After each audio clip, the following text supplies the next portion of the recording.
एका छोट्या गावात जन्मलेला हेनरी रॉईस नावाचा मुलगा खूप गरीब कुटुंबातून आला होता। त्याचा जन्म 1863 साली इंग्लंडमध्ये झाला। त्याच्या कुटुंबाला 2 वेळचे जेवण मिळवण्यासाठी संघर्ष करावा लागे।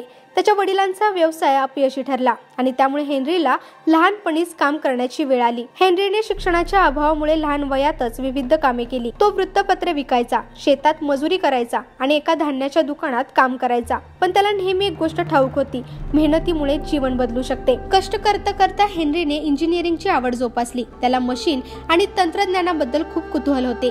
जिथे शक्य होईल तिथे तो शिकण्याचा प्रयत्न करायचा। काही वेळानंतर त्याला इलेक्ट्रिकल इंजिनिअरिंग कंपनीत एक छोटी नोकरी मिळाली। या नोकरीत त्याला जगातील नवीन गोष्टी शिकण्याची संधी दिली। 1894 साली हेनरीने स्वतःची एक छोटी वर्कशॉप सुरू केली। इथे तो दिवे, जनरेटर आणि मोटारसाठी लागणारे छोटे पार्ट्स बनवत असे। त्याने आपल्या गुणवत्तेला कधीही तडजोड करू दिली नाही, त्यामुळे त्याची वर्कशॉप प्रसिद्ध होऊ लागली। हेनरी रॉईसची भेट चार्ल्स रोल्स या उद्योजकाशी झाली।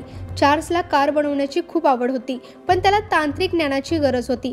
हेनरीच्या कामावर प्रभावित होऊन त्याने एकत्र काम करण्याचा निर्णय घेतला। त्याने 1904 साली पहिली रोल्स रॉयस कार बनवली, सिल्वर घोस्ट। ही कार इतकी जबरदस्त होती की तिला जगातील सर्वोत्तम कार म्हटले गेले। रोल्स रॉयस कंपनी गुणवत्ता, टिकाऊपणा आणि लक्झरीसाठी जगभर प्रसिद्ध झाली। ही कार केवळ श्रीमंत लोकांची ओळख नव्हे तर दर्जाची खूण बनली।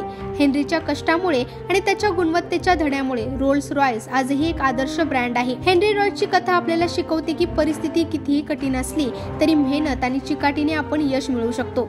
एका गरीब मुलाने स्वतःची मेहनत आणि जिद्द यामुळे रोल्स रॉयस सारखा ब्रँड तयार केला। ही गोष्ट लाखो लोकांसाठी प्रेरणादायी आहे। Take the best that exist and make it better हे हेनरी रॉयस यांचे ब्रीदवाक्य होते। त्याने हे सिद्ध केले की स्वप्नांवर विश्वास ठेवला तर काहीही अशक्य नाही।